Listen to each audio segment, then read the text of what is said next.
আজকের গল্পটি প্রাপ্তবয়স্কদের জন্য। মদ্যপান, ধূমপান ও মাদক সেবন স্বাস্থ্যের পক্ষে ক্ষতিকর। বন্যপ্রাণী হত্যা একটি দণ্ডনীয় অপরাধ। শুধুমাত্র প্লট তৈরির খাতিরেই লেখক এই পরিবেশ সৃষ্টি করেছেন। গঙ্গোপাধ্যায়ের লেখা টোপ। শুরু হচ্ছে টোপ।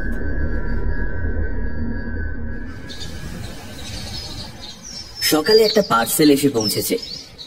খুলে দেখি একজোড়া জুতো। না, শত্রুপক্ষের কাজ নয়। একজোড়া পুরনো ছেঁড়া জুতো পাঠিয়ে আমার সঙ্গে রসিকতার চেষ্টাও করেনি কেউ। চমৎকার ঝকঝকে বাঘের চামড়ার নতুন চটি, দেখলে চোখ জুড়িয়ে যায়। পায়ে দিতে লজ্জা বোধ হয় দস্তুর মতো। ইচ্ছে করে বিছানায় শুইয়ে রাখি। কিন্তু জুতো জোড়া পাঠালো কে? কোথাও অর্ডার দিয়েছিলাম বলেও তো মনে পড়ছে না। আর বন্ধুদের সবকটাকেই তো চিনি। বিনামূল্যে এমন এক জোড়া জুতো পাঠানোর মতো দরাজ মেজাজ এবং ট্যাঁক কারুর আছে বলেও জানি না। তাহলে ব্যাপারটা কি? খুব আশ্চর্য হব কিনা ভাবছি, এমন সময় একখানা সবুজ রঙের কার্ড চোখে পড়ল। উইথ বেস্ট কমপ্লিমেন্টস অফ রাজা বাহাদুর N.R. চৌধুরী, রামগঙ্গা এস্টেট। আর তখনই মনে পড়ে গেল।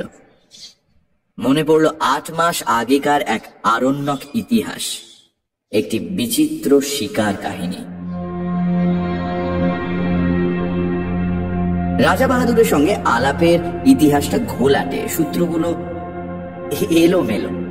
যতদূর মনে হয় আমার এক সহপাঠী তার এস্টেটে চাকরি করত।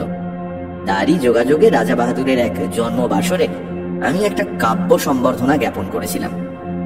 ঈশ্বর গুপ্তের অনুপ্রাস চুরি করে যে প্রশস্তি রচনা করেছিলাম, তার দুটো লাইন এইরকম: ত্রিভুবন প্রভাকর ওহে প্রভাকর, গুণবান মহিয়ান হে রাজেন্দ্র বর, ভূতলে অতুল কীর্তি রামচন্দ্র সম, অরাতি দমন ওহে তুমি নিরুপম। কাব্য চর্চার ফললাভ হলো একেবারে নগদ নগদ। পড়েছি আকবরের সভাসদ আব্দুর রহিম খান খানান হিন্দি কবি গঙ্গের 4 লাইন কবিতা শুনে 4 লক্ষ টাকা পুরস্কার দিয়েছিলেন। দেখলাম সে নবাবী মেজাজের ঐতিহ্যটা গুণবান মহিয়ান অরাতি দমন মহারাজ এখনো বজায় রেখেছেন। আমার মতো দিনাতি দিনের উপরেও রাজ দৃষ্টি পড়ল। তিনি আমাকে ডেকে পাঠালেন, প্রায় চা খাওয়াতে লাগলেন। তারপর সামান্য একটা উপলক্ষ করে দামি একটা সোনার হাতঘড়ি উপহার দিয়ে বসলেন এক সময়। সেই থেকে রাজা বাহাদুর সম্পর্কে অত্যন্ত কৃতজ্ঞ হয়ে আছি আমি। নিছক কবিতা মেলাবার জন্য বিশেষণগুলো ব্যবহার করেছিলাম, এখন সেগুলোকেই মন প্রাণ দিয়ে বিশ্বাস করতে শুরু করেছি। রাজা বাহাদুরকে আমি শ্রদ্ধা করি, আর গুণগ্রাহী লোককে শ্রদ্ধা করাই তো স্বাভাবিক। বন্ধুরা বলে মোসাহেব, কিন্তু আমি জানি ওটা নিছক গায়ের জ্বালা। আমার সৌভাগ্যে ওদের ঈর্ষা। আমি পরোয়া করি না। নৌকা বাঁধতে হলে বড় গাছ দেখে বাঁধাই ভালো, অন্তত ছোটখাটো ঝড়ঝাপটার আঘাতে সম্পূর্ণ নিরাপদ। তাই মাস 8 আগে রাজা বাহাদুর যখন শিকারে তার সহযাত্রী হওয়ার জন্য আমাকে নিমন্ত্রণ জানালেন, তখন আমি ঠেলতে পারলাম না। কলকাতার সমস্ত কাজকর্ম ফেলে ঊর্ধ্বশ্বাসে বেরিয়ে পড়া গেল। তাছাড়া গোরা সৈন্যদের মাঝে মাঝে রাইফেল উঁচিয়ে শকুন মারতে দেখা ছাড়া শিকার সম্বন্ধে কোনো স্পষ্ট ধারণাই নেই আমার। সেদিক থেকেও মনের ভেতরে গভীর এবং নিবিড় একটা প্রলোভন ছিল।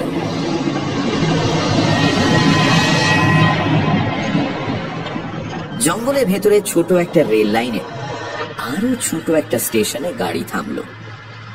নামবার সঙ্গে সঙ্গে সোনালী তকমা আটা ঝকঝকে পোশাক পরা আরদালি এসে সেলাম দিল আমাকে।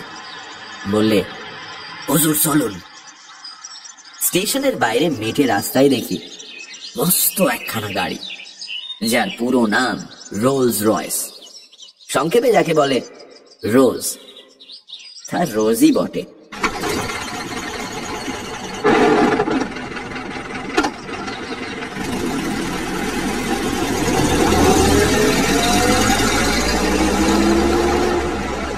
মাটিতে চললো না রাজহাঁসের মতো হাওয়ায় ভেসে গেল সেটা ঠিক ঠাহর করে উঠতে পারলাম না। চামড়ার খটখটে গদি নয়, লাল মখমলের কুশন।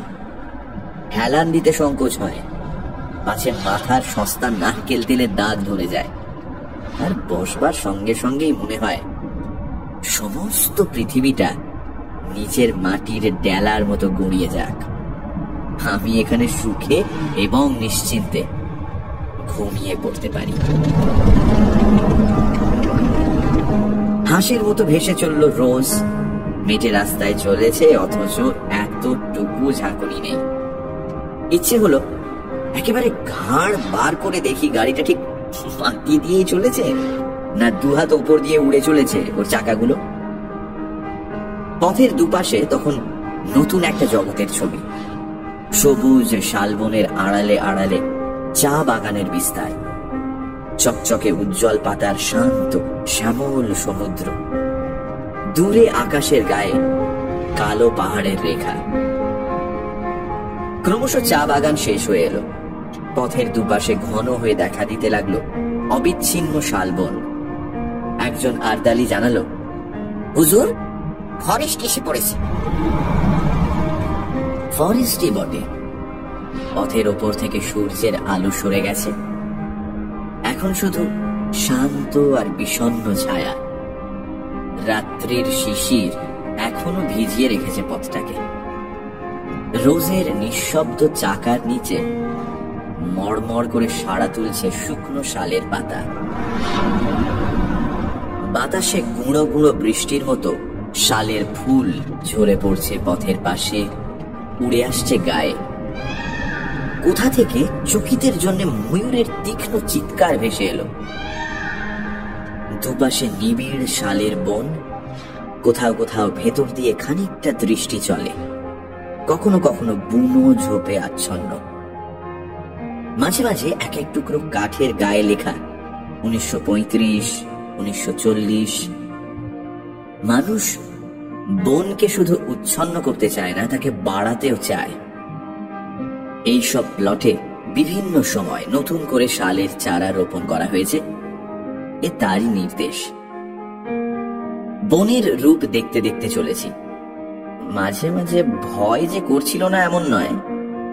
এই ঘন জঙ্গলের মধ্যে হঠাৎ যদি গাড়ির ইঞ্জিন খারাপ হয়ে যায় আর তাক বুঝে যদি লাফ মারে একটা বুনো জানোয়ার, তাহলে তাহলে পকেটের ফাউন্টেন পেনটা ছাড়া আত্মরক্ষার আর কোনো অস্ত্র টস্ত্র সঙ্গে নেই। শেষটাই আর থাকতে না পেরে জিজ্ঞাসা করে বসলাম, আরে এখানে বাঘ আছে? ওরা অনুকম্পার হাসি হাসলো। হ্যাঁ হুজুর। ভালুক? রাজা রাজরার সহবর, কাজেই যতটুকু জিজ্ঞাসা করব ঠিক ততটুকুই উত্তর। ওরা বলল, হ্যাঁ হুজুর। অজগর সাপ? জি মালিক। প্রশ্ন করার উৎসাহ ওই পর্যন্তই এসে থেমে গেল আমার। যেরকম দ্রুত উত্তর দিয়ে যাচ্ছে, তাতে কোনো প্রশ্নই যে না বলে আমাকে আশ্বস্ত করবে এমন তো মনে হচ্ছে না।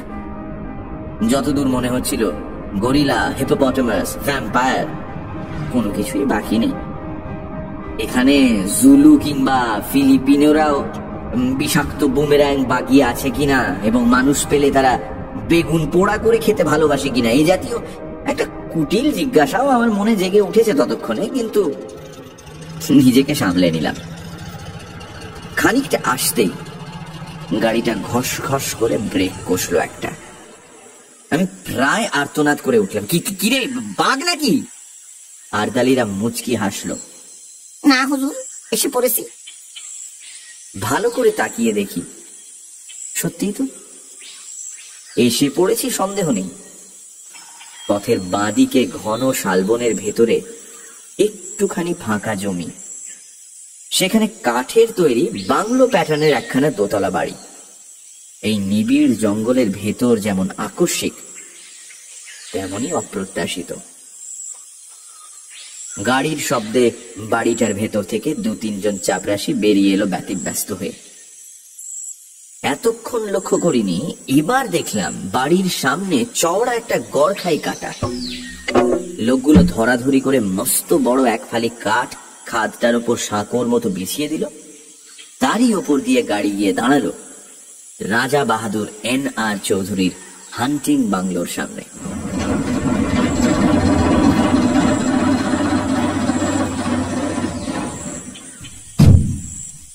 আরে আরে কি সৌভাগ্য! রাজা বাহাদুর স্বয়ং এসে বারান্দায় দাঁড়িয়েছেন আমার অপেক্ষায়। একগাল হেসে বললেন, আসুন আসুন, আপনার জন্য আমি এখনো চা পর্যন্ত খাইনি। শ্রদ্ধায় আর বিনয়ে আমার মাথা নিচু হয়ে গেল। মুখে কথা জোগাল না, শুধু বেকুবের মতো কৃতার্থের হাসি হাসলাম একগাল। রাজা বাহাদুর বললেন, এত কষ্ট করে আপনি যে আসবেন সে ভাবতেই পারিনি, বড় আনন্দ হলো। চলুন চলুন, ওপরে চলুন। এত গুন্ডা থাকলে কি আর রাজা হয়? একেই বলে রাজোচিত বিনয়। রাজা বাহাদুর বললেন, আগে স্নান করে রিফ্রেশড হয়ে আসুন, টি ইজ গেটিং রেডি।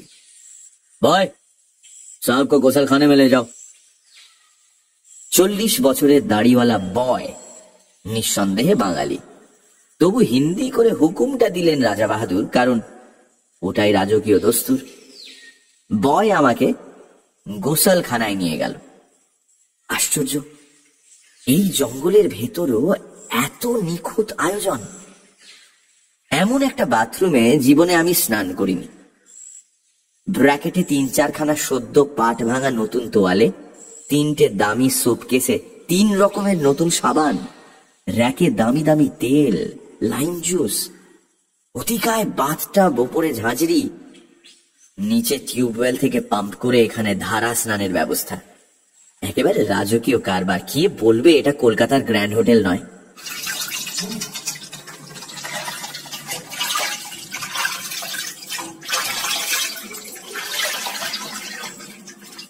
স্নান হয়ে গেল।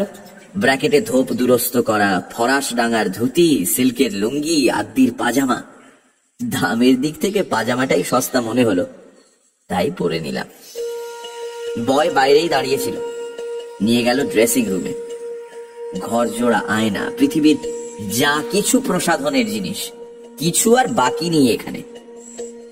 ড্রেসিং রুম থেকে বেরুতে সোজা ডাক পড়ল রাজা বাহাদুরের লাউঞ্জে। রাজা বাহাদুর একখানা চেয়ারে চিত হয়ে শুয়ে ম্যানিলা চুরুট খাচ্ছিলেন। বললেন, আসুন, চা তৈরি। চায়ের বর্ণনা না করাই ভালো।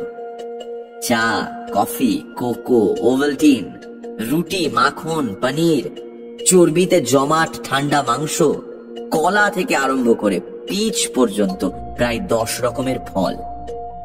সেই গন্ধমাদন থেকে যা পারি গোগ্রাসে গিলে চললাম আমি। রাজা বাহাদুর কখনো এক টুকরো রুটি খেলেন, কখনো একটু ফল, অর্থাৎ কিছুই খেলেন না, শুধু পর পর কাপ 3 চা ছাড়া।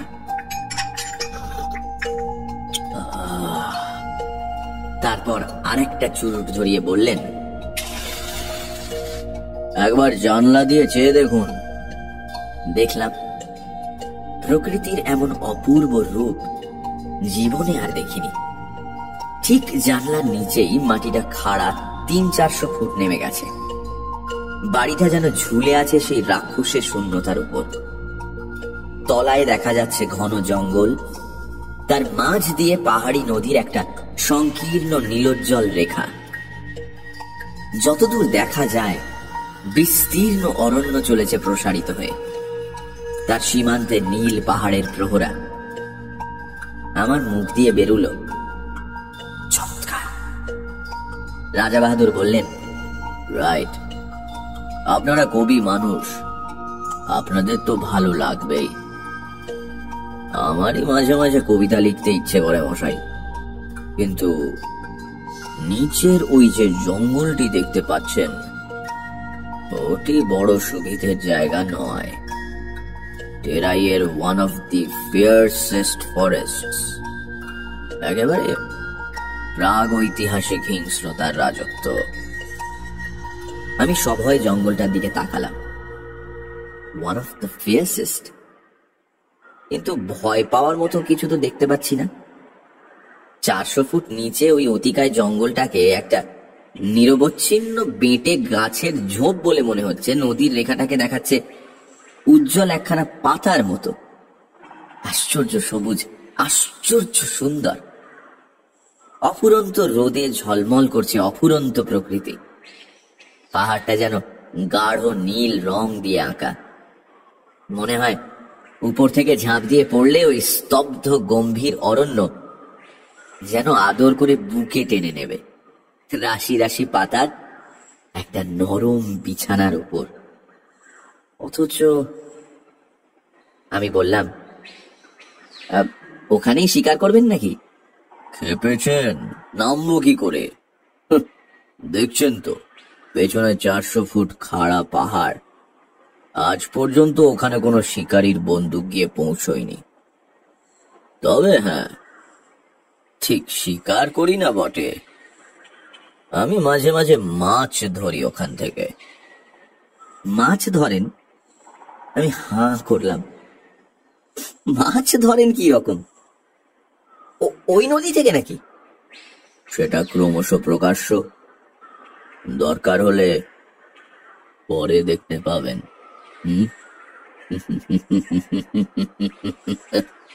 রাজা বাহাদুর রহস্যময় ভাবে মুখ টিপে হাসলেন। আপাতত শিকারের আয়োজন করা যাক, কিছু না জুটলে মাছের চেষ্টাই করা যাবে। তবে ভালো টোপ ছাড়া আমার পছন্দ হয় না, আর তাতে অনেক হাঙ্গামা। কিছু বুঝতে পারছি না। রাজা বাহাদুর জবাব দিলেন না, শুধু হাসলেন।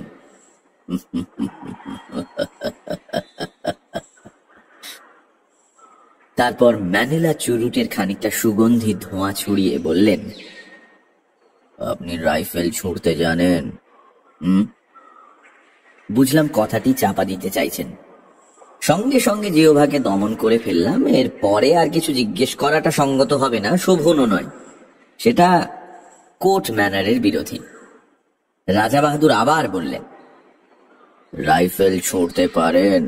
ছেলেবেলায় এয়ারগান ছুঁড়েছি।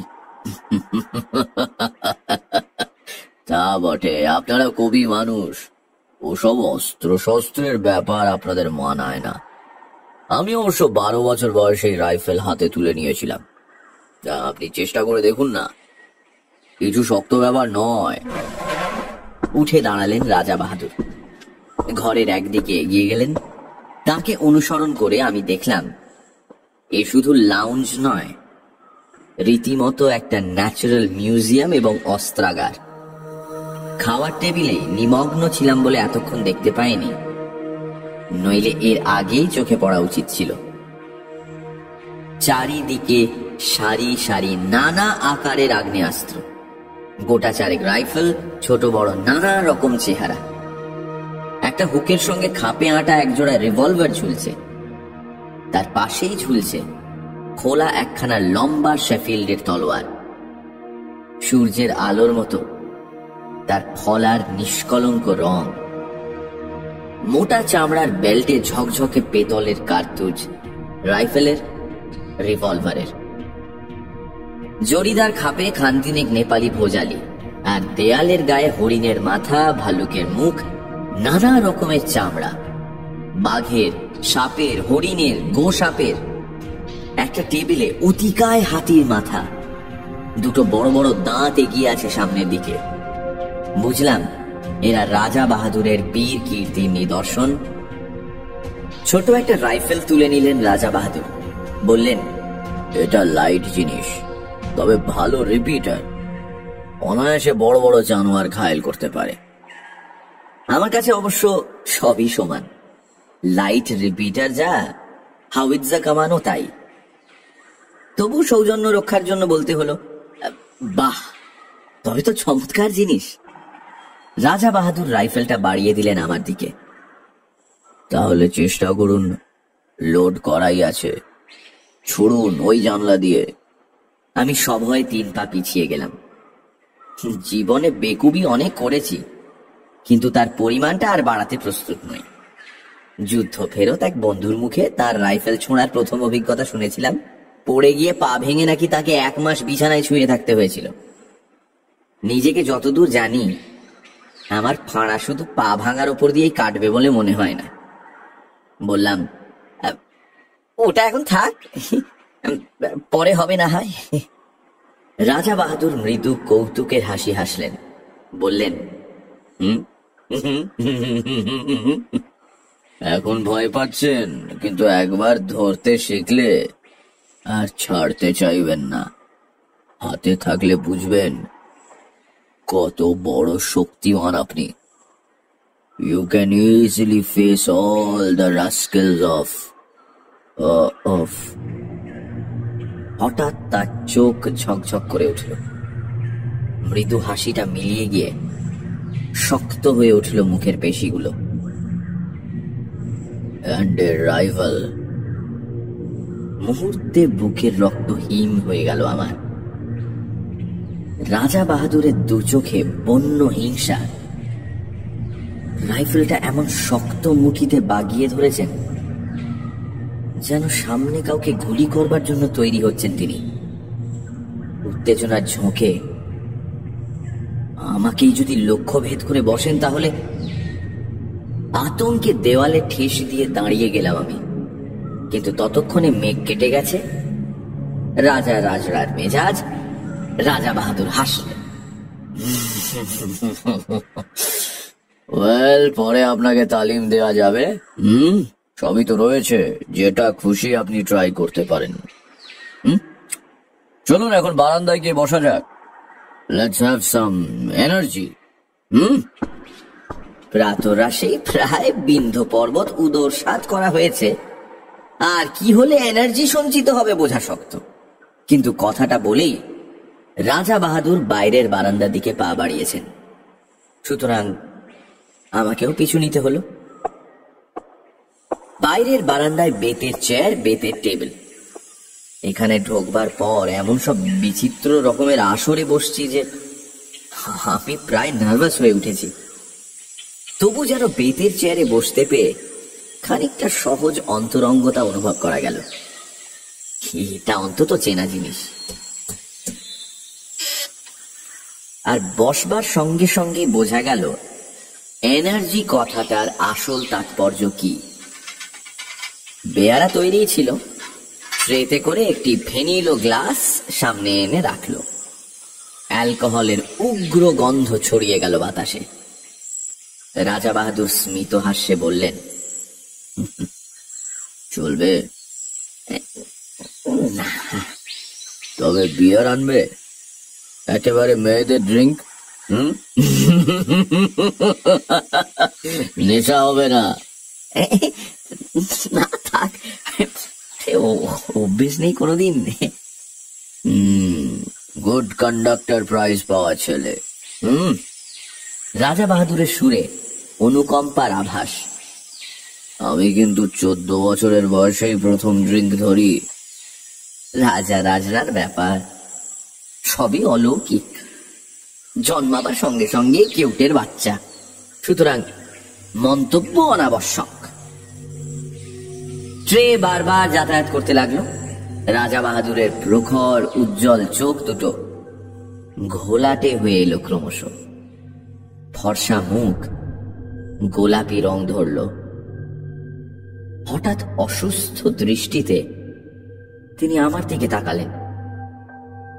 আচ্ছা, বলতে পারেন আপনি রাজা নন কেন?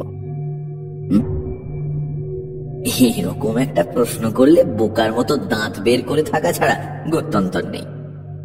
আমিও তাই করলাম। বলতে পারলেন না? না।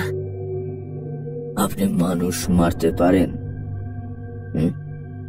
এই আবার কিরকম কথা? আমার আতঙ্ক জাগলো। না। তাহলে বলতে পারবেন না। You are absolutely hopeless.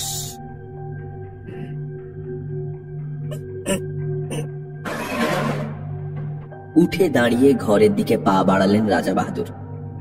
বলে গেলেন, I pity you.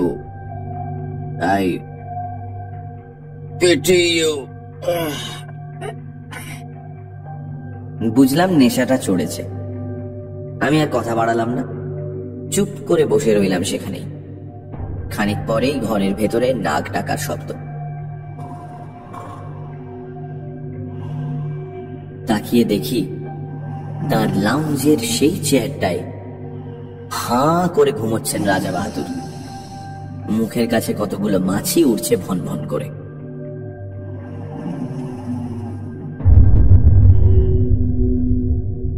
সেই দিন রাত্রে শিকারের প্রথম অভিজ্ঞতা। জঙ্গলের ভেতর বসে আছি মোটরে। দুটো তীব্র হেডলাইটের আলো পড়েছে সামনের সংকীর্ণ পথে আর দুধারের শালবনে। ওই আলোর রেখার বাইরে অবশিষ্ট জঙ্গলটায় যেন প্রেতপুরীর জমাট অন্ধকার। রাত্রির তমসায় আদিম হিংসা সজাগ হয়ে উঠেছে চারিদিকে। অনুভব করছি সমস্ত স্নায়ু দিয়ে এখানে হাতির পাল ঘুরছে দূরের কোনো পাহাড়ের পাথর গুঁড়িয়ে গুঁড়িয়ে। ঝোপের ভেতরে অজগর প্রতীক্ষা করে আছে অসতর্ক শিকারের আশায়। আসন্ন বিপদের সম্ভাবনায় উৎকর্ণ হয়ে আছে হরিণের পাল। আর কোনো একটা খাদের ভেতরে জলজল করছে ক্ষুধার্ত বাঘের চোখ।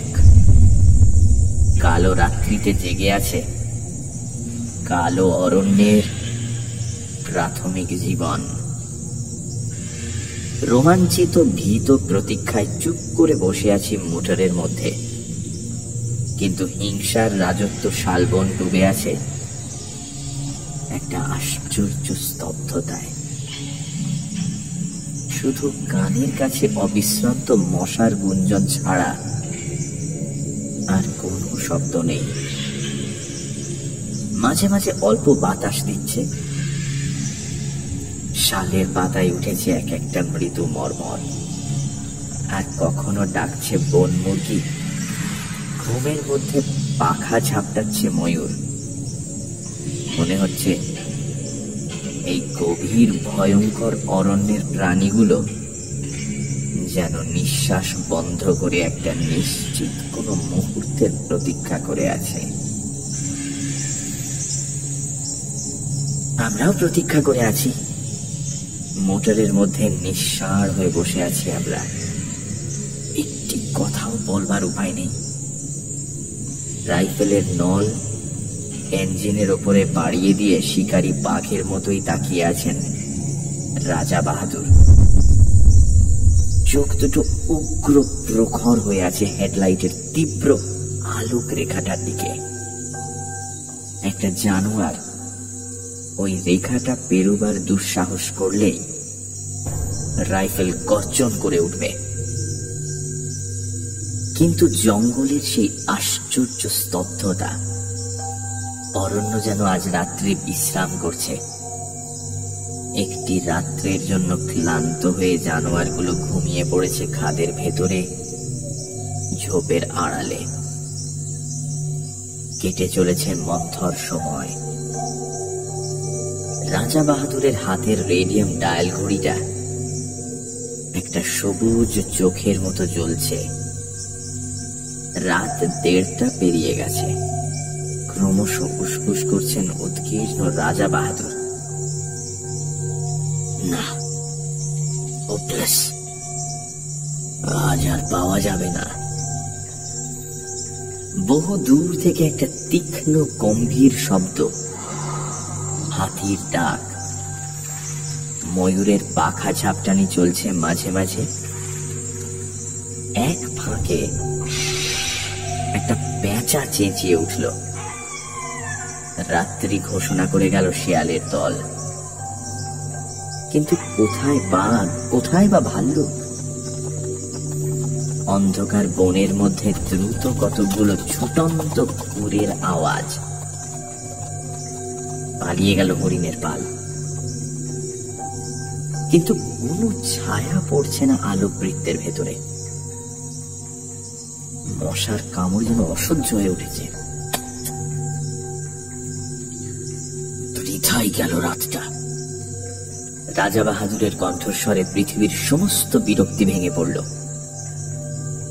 ডেভিলস লাক। সিটের পাশ থেকে একটা ফ্লাস্ক তুলে নিয়ে ঢক ঢক করে ঢাললেন গলাতে। ছড়িয়ে পড়ল হুইস্কির কটু গন্ধ। Thank heavens! রাজা বাহাদুর হঠাৎ নড়ে বসলেন চকিত হয়ে। নক্ষত্র বেগে হাতটা চলে গেল রাইফেলের ট্রিগারে। শিকার এসে পড়েছে। আমিও দেখলাম বহু দূর থেকে আলোর রেখাটার ভেতর কি একটা জানোয়ার দাঁড়িয়ে আছে স্থির হয়ে। এমন একটা জোরালো আলো চোখে পড়াতে কেমন দিশেহারা হয়ে গেছে, তাকিয়ে আছে এই দিকে। দুটো জোনাকির বিন্দুর মতো চিকচিক করছে তার চোখ। রাইফেল থেকে হাত সরিয়ে নিলেন রাজা বাহাদুর, কিন্তু পর মুহূর্তেই চাপা উত্তেজিত গলায় বললেন, থাক, আর ঝুঁচোয় মারব। দুম করে রাইফেল গর্জন করে উঠল। কানে তালা ধরে গেল আমার। বারুদের গন্ধে বিস্বাদ হয়ে উঠল নাসারন্ধ্র। অব্যর্থ লক্ষ্য রাজা বাহাদুরের। পড়েছে জানোয়ারটা। ড্রাইভার বললে, তুলে আনবো হুজুর? বিকৃত মুখে রাজা বাহাদুর বললেন, কি হবে? গাড়ি ঘোরাও।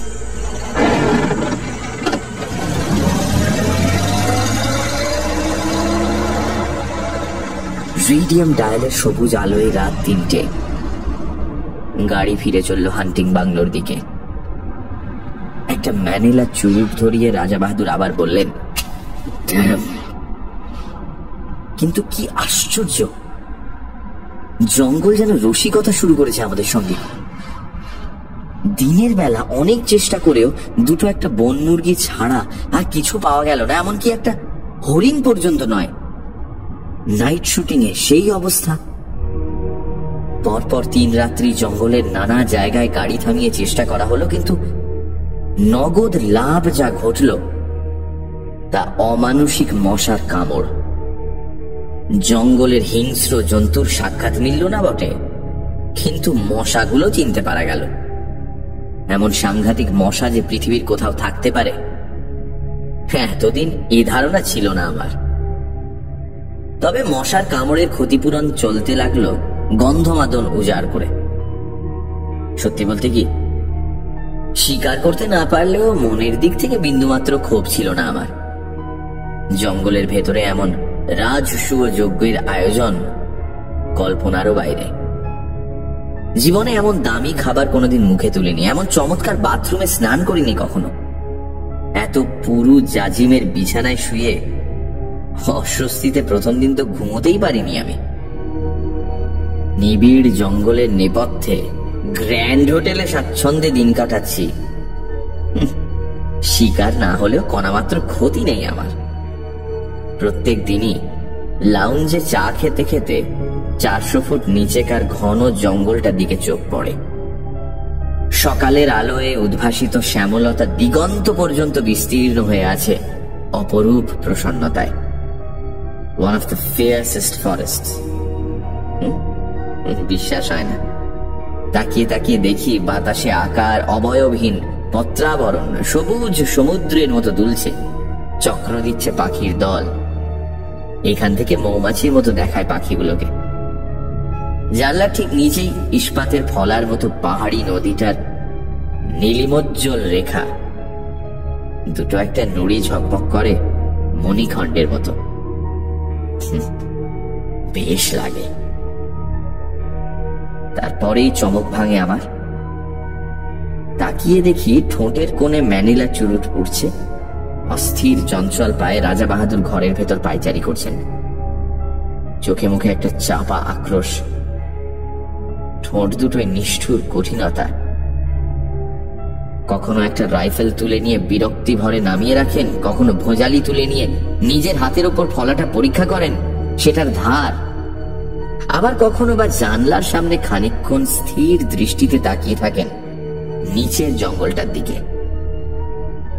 আজ 3 দিন থেকে উল্লেখযোগ্য একটা কিছু স্বীকার করতে পারেননি। ক্ষোভে তার দাঁতগুলো কড়মড় করতে থাকে। তারপরেই বেরিয়ে যান এনার্জি সংগ্রহের চেষ্টায়। বাইরের বারান্দায় গিয়ে হাঁক দেন, ব্যাগ। কিন্তু পরের পয়সায় রাজভোগ খেয়ে এবং রাজোচিত বিলাস করে বেশি দিন কাটানো আর সম্ভব নয় আমার পক্ষে। রাজা বাহাদুরের অনুগ্রহ একটি দামি জিনিস বটে, কিন্তু কলকাতায় আমার ঘর সংসার আছে, একটা দায়িত্ব আছে তার। সুতরাং চতুর্থ দিন সকালে কথাটা আমাকে পারতে হলো। বললাম, এবার আমাকে বিদায় দিন তাহলে। রাজা বাহাদুর সবে চতুর্থ প্যাগে চুমুক দিয়েছেন তখন। তেমনি অসুস্থ আর রক্তাভ চোখে আমার দিকে তাকালেন। বললেন, আপনি যেতে চান? হ্যাঁ, কাজকর্ম রয়েছে, কিন্তু আমার শিকার আপনাকে দেখাতে পারলাম না। সে না হয় আরেকবার হবে। চাপা ঠোঁটের ভেতরে একটা গম্ভীর আওয়াজ করলেন রাজা বাহাদুর, আপনি ভাবছেন আমার ওই রাইফেলগুলো দেয়ালে ওইসব শিকারের নমুনা? ওগুলো সব ফার্স। আমি সন্ত্রস্ত হয়ে বললাম, না না, তা কেন ভাবতে যাব? শিকার তো খানিকটা অদৃষ্টের ব্যাপার। অদৃষ্টকেও বদলানো চলে। রাজা বাহাদুর উঠে পড়লেন। আমার সঙ্গে আসুন। দুজনে বেরিয়ে এলাম।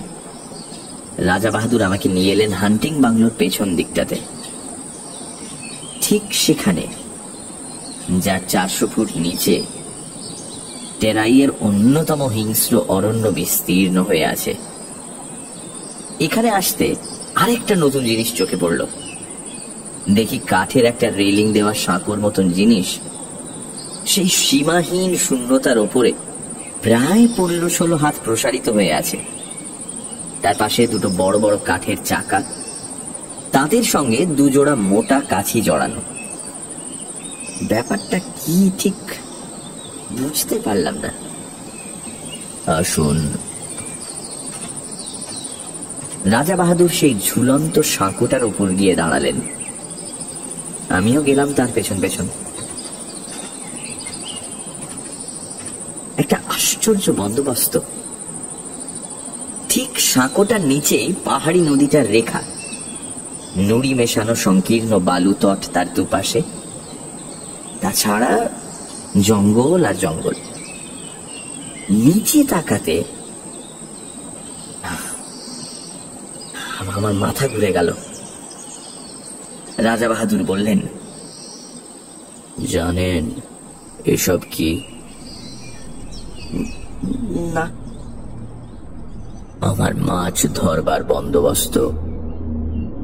এর কাজ খুব গোপনে, নানা হাঙ্গামা আছে, কিন্তু অব্যর্থ। ঠিক বুঝতে পারছি না।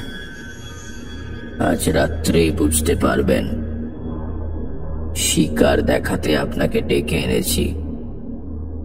নতুন একটা শিকার দেখাবো, কিন্তু কোনো দিন এর কথা কারো কাছে প্রকাশ করতে পারবেন না। কিছু না বুঝেই মাথা নাড়লাম। না। তাহলে আজ রাতটা অবধি থাকুন, কাল সকালেই আপনার গাড়ির ব্যবস্থা করব।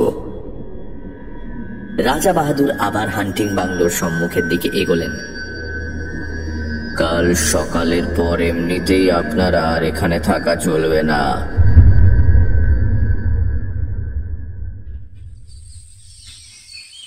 একটা কাঠের সাঁকো, দুটো কপিকলের মতো জিনিস, মাছ ধরার ব্যবস্থা। কাউকে বলা যাবে না এবং কাল সকালেই চলে যেতে হবে। সবটা মিলিয়ে যেন রহস্যের খাস মহল একেবারে। আমার কেমন এলোমেলো লাগতে লাগলো সমস্ত, কিন্তু ভালো করে জিজ্ঞাসা করতে পারলাম না। রাজা বাহাদুরকে বেশি প্রশ্ন করতে কেমন অস্বস্তি লাগে আমার, অনধিকার চর্চা মনে হয়। বাংলোর সামনে 3-4টে ছোট ছোট নোংরা ছেলে মেয়ে খেলা করে বেড়াচ্ছে।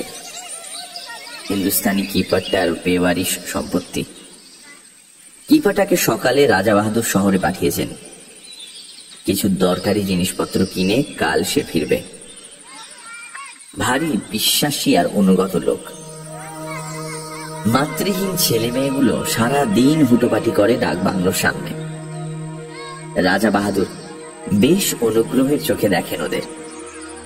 দোতলার জানলা থেকে পয়সা, রুটি কিংবা বিস্কুট ছুঁড়ে দেন। নিচে ওরা সেগুলো নিয়ে কুকুরের মতো লোভালোভি করে। রাজা বাহাদুর তাকিয়ে তাকিয়ে দেখেন সকৌতুকে। আজও ছেলে মেয়েগুলো হুল্লোড় করে তার চারিপাশে এসে ঘিরে দাঁড়ালো। বললে, হুজুর সেলাম। রাজা বাহাদুর পকেটে হাত দিয়ে কতগুলো পয়সা ছড়িয়ে দিলেন ওদের ভেতরে। হরির লুঠের মতো কাড়াকাড়ি পড়ে গেল। বেশ ছেলে মেয়েগুলি, 2 থেকে 8 বছর পর্যন্ত বয়স। আমার ভারী ভালো লাগে ওদের। আরণ্যক জগতের শাল শিশুদের মতো সতেজ আর জীবন্ত প্রকৃতির ভেতর থেকে প্রাণ আহরণ করে যেন বড় হয়ে উঠেছে। সন্ধ্যায় ডিনার টেবিলে বসে আমি বললাম, আজ রাত্রে মাছ ধরবার কথা আছে আপনার। চোখের কোণা দিয়ে আমার দিকে তাকালেন রাজা বাহাদুর। লক্ষ্য করেছি আজ সমস্ত দিন বড় বেশি মদ খাচ্ছেন আর ক্রমাগত চুরুট টেনে চলেছেন। ভালো করে আমার সঙ্গে কথা পর্যন্ত বলেননি। ভেতরে ভেতরে কিছু একটা ঘটে চলেছে তার। রাজা বাহাদুর সংক্ষেপে বললেন, আমি সসংকোচে জিজ্ঞাসা করলাম, কখন হবে? এক মুখ ম্যানিলা চুরুটের ধোঁয়া ছড়িয়ে তিনি জবাব দিলেন, সময় হলে ডেকে পাঠাবো। এখন আপনি গিয়ে শুয়ে পড়ুন। স্বচ্ছন্দে কয়েক ঘন্টা ঘুমিয়ে নিতে পারেন। শেষ কথাটা পরিষ্কার আদেশের মতো শোনালো। বুঝলাম আমি বেশিক্ষণ আর তার সঙ্গে কথা বলি এ তিনি চান না। তাড়াতাড়ি শুয়ে পড়তে বলাটা অতিথি পরায়ণ গৃহস্থের অনুনয় নয়, রাজার নির্দেশ, এবং সে নির্দেশ পালন করতে বিলম্ব না করাই ভালো। কিন্তু অতি নরম জাজিমের বিছানায় শুয়েও ঘুম আসছে না। মাথার ভেতর আবর্তিত হচ্ছে অসংলগ্ন চিন্তা। মাছ ধরা, কাঠের সাঁকো, কপিকল, অত্যন্ত গোপনীয় অতল রহস্য। তারপর এপাশ ওপাশ করতে করতে কখন যে চৈতন্য আচ্ছন্ন হয়ে এলো তা আমি নিজেই টের পাইনি। মুখের উপর ঝাঁঝালো একটা টর্চের আলো পড়তে আমি ধড়মড় করে উঠে পড়লাম। রাত তখন কটা ঠিক জানি না। আরণ্যক পরিবেশে নির্জনতা আবির্ভূত। বাইরে শুধু তীব্র কণ্ঠ ঝিঝির ডাক। আমার গায়ে বরফের মতো ঠান্ডা একটা হাত পড়েছে কার। সে হাতের স্পর্শে পা থেকে মাথা পর্যন্ত শিউরে গেল আমার। রাজা বাহাদুর বললেন, সময় হয়েছে, চলুন। আমি কি বলতে যাচ্ছিলাম ঠোঁটে আঙুল দিলেন রাজা বাহাদুর। কোনো কথা নয়, আসুন। এই গভীর রাত্রে এমনই নিঃশব্দে আহ্বান, সবটা মিলিয়ে একটা রোমাঞ্চকর উপন্যাসের পটভূমি তৈরি হয়েছে যেন। কেমন একটা অস্বস্তি, একটা অনিশ্চিত ভয়ে গা ছমছম করতে লাগলো আমার। মন্ত্রমুগ্ধের মতো রাজা বাহাদুরের পেছন পেছন বেরিয়ে এলাম। হান্টিং বাংলোটা অন্ধকার। একটা মৃত্যুর শীতলতা ঢেকে রেখেছে তাকে। এক টানা ঝিঁঝির ডাক, চারিদিকে অরণ্যে কান্নার শব্দের মতো পত্র মর্মর।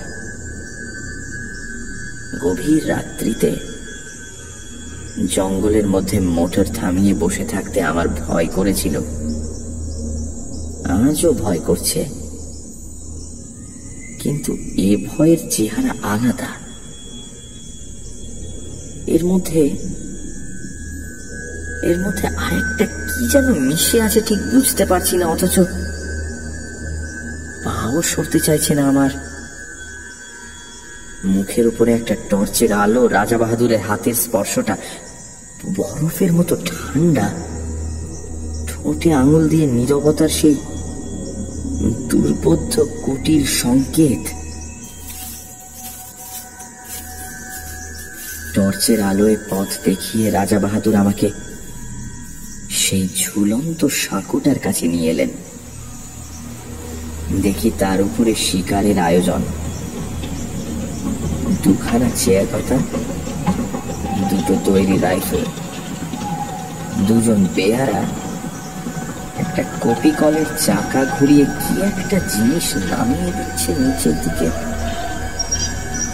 এক মুহূর্তের জন্য রাজা বাহাদুর তার 9 সেলের হান্টিং টর্চটা নিচের দিকে ফ্ল্যাশ করলেন। প্রায় 250 ফুট নিচে সাদা পুটলির মতো কি একটা জিনিস কপি কলের দড়ির সঙ্গে নেমে যাচ্ছে দ্রুত বেগে। আমি বললাম, ওটা কি রাজা বাহাদুর? মাছের টোপ। কিন্তু এখনো কিছু বুঝতে পারছি না। একটু পরে বুঝবেন, এখন চুপ করুন। এবারে স্পষ্ট ধমক দিলেন আমাকে। মুখ দিয়ে ভক ভক করে হুইস্কির তীব্র গন্ধ বেরোচ্ছে। রাজা বাহাদুর প্রকৃতিস্থ নেই, আর কিছুই বুঝতে পারছি না আমি। আমার মাথার ভিতর সব যেন গন্ডগোল হয়ে গেছে। একটা দুর্বোধ্য নাটকের নির্বাক দ্রষ্টার মতো রাজা বাহাদুরের পাশের চেয়ারটাতে আসন নিলাম আমি। ওদিকে ঘন কালো বনান্তের উপর ভাঙা চাঁদ দেখা দিল। তার খানিকটা ম্লান আলো এসে পড়ল 400 ফুট নিচের নদীর জলে, তার ছড়ানো মণিখণ্ডের মতো নুড়িগুলোর উপরে। আবছা ভাবে যেন দেখতে পাচ্ছি কপিকলের দড়ির সঙ্গে বাঁধা সাদা পুঁটলিটা অল্প অল্প নড়ছে বালির উপরে। এক হাতে রাজা বাহাদুর রাইফেলটা বাগিয়ে ধরে আছেন, আরেক হাতে মাঝে মাঝে আলো ফেলছেন নিচের পুঁটলিটায়। চকিত আলোয় যেটুকু মনে হচ্ছে পুঁটলিটা যেন জীবন্ত, অথচ কি জিনিস কিছু বুঝতে পারছি না। এ নাকি মাছের টোপ? কিন্তু কি এ মাছ? আর এই কিসের টোপ? আবার সেই স্তব্ধতার প্রতীক্ষা। মুহূর্ত কাটছে, মিনিট কাটছে, ঘন্টা কাটছে। রাজা বাহাদুরের টর্চের আলো বারে বারে পিছলে পড়ছে নিচের দিকে।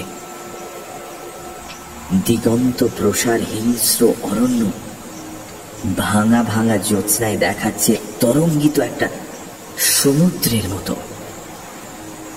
নিচের নদীটা ঝকঝক করছে যেন একখানা খাপ খোলা তলোয়ার। অবাক বিস্ময়ে আমি বসে আছি। মিনিট কাটছে, ঘন্টা কাটছে, টোপ ফেলে মাছ ধরছেন রাজা বাহাদুর, অথচ সব ধোঁয়াটে লাগছে আমার।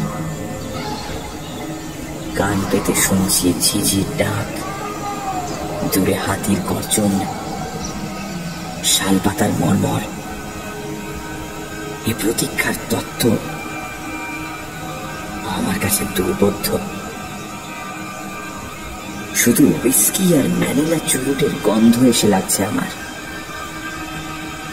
মিনিট কাটছে, ঘন্টা কাটছে, রেডিয়াম ডায়াল ঘড়ির কাঁটা চলেছে ঘুরে। ক্রমশ যেন সম্মোহিত হয়ে গেলাম, ক্রমশ যেন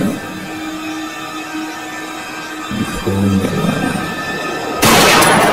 তারপরে হঠাৎ কানের কাছে বিকট শব্দে রাইফেল সাড়া দিয়ে উঠল। 400 ফুট নিচ থেকে উপরের দিকে উৎক্ষিপ্ত হয়ে উঠল প্রচন্ড বাঘের গর্জন। চেয়ারটা শুদ্ধ আমি কেঁপে উঠলাম। টর্চের আলোটা সোজা পড়ছে নুড়ি ছড়ানো বালির ডাঙাটার উপরে। পরিষ্কার দেখতে পেলাম ডোরা কাটা অতিকায় একটা বিশাল জানোয়ার সাদা পুঁটলিটার উপর একখানা থাবা চাপিয়ে দিয়ে পড়ে আছে, সাপের মতো ল্যাজ আছড়াচ্ছে অন্তিম আক্ষেপে। ওপর থেকে ইন্দ্রের বজ্রের মতো অব্যর্থ গুলি গিয়ে লেগেছে তার মাথায়। এত উপর থেকে এমন দুর্নিবার মৃত্যু নামবে আশঙ্কা করতে পারিনি। রাজা বাহাদুর সোৎসাহে বললেন, এতক্ষণে মাছ ধরবার ব্যাপারটা বুঝতে পেরেছি। সোৎসাহে সোল্লাসে বললাম, মাছ তো ধরলেন, ডাঙায় তুলবেন কেমন করে? ওই কপি কল দিয়ে। এই জন্যই তো ওগুলোর ব্যবস্থা। ব্যাপারটা যেমন বিচিত্র তেমনই উপভোগ্য। আমি রাজা বাহাদুরকে অভিনন্দিত করতে যাব এমন সময়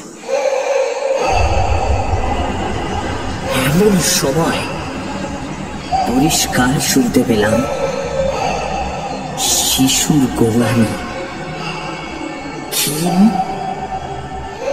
অথচ নির্ভুল। কিসের শব্দ? 400 ফুট নিচ থেকে ওই শব্দটা আসছে। হ্যাঁ, কোনো ভুল নেই। মুখের বাঁধন খুলে গেছে, কিন্তু বড় দেরিতে। আমার রক্ত হিম হয়ে গেল, আমার চুল খাড়া হয়ে উঠল। আমি পাগলের মতো চিৎকার করে উঠলাম, রাজা বাহাদুর! কিসের টোপ আপনার? কি দিয়ে আপনি মাছ ধরলেন? কালো রাইফেলের নল আবার বুকে ঠেকালেন রাজা বাহাদুর। তারপরে আবার চারিদিকে পৃথিবীটা পাক খেতে খেতে হাওয়ায় গড়া একটা বুদবুদের মতো শূন্য মিলিয়ে গেল। রাজা বাহাদুর চাপটে না ধরলে 400 ফুট নিচেই পড়ে যেতাম হয়তো।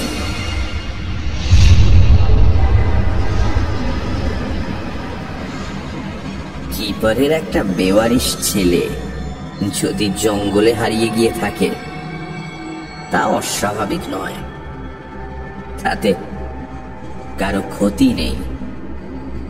কিন্তু প্রকাণ্ড রয়্যাল বেঙ্গল মেরেছিলেন রাজা বাহাদুর, লোককে ডেকে দেখানোর মতো। তাই 8 মাস পরে এই চমৎকার চটি জোড়া উপহার এসেছে।